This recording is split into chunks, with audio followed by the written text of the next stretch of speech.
Welcome to Blizzard Fire. We hope this video helps fire up your solution. In this video, I will explain how to play War Thunder on Android.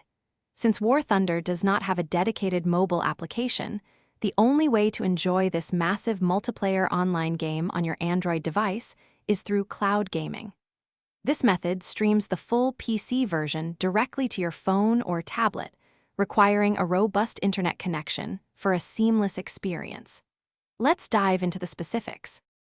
The most reliable approach involves using a cloud gaming service like NVIDIA GeForce Now.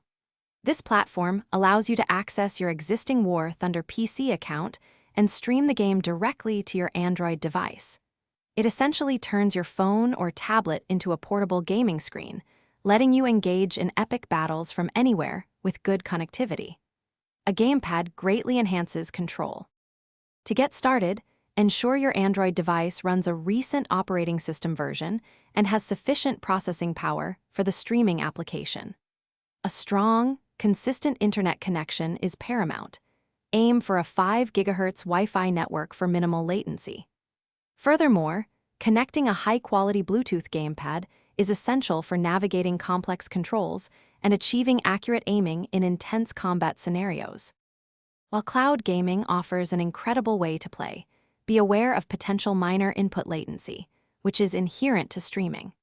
To optimize your experience, consider lowering some in-game graphics settings within War Thunder itself to reduce the data stream. Opting for a premium subscription with your chosen cloud gaming service can also provide higher frame rates and better visual fidelity, making your battles more immersive and responsive. Thanks for watching. If you found this helpful, don't forget to like and subscribe.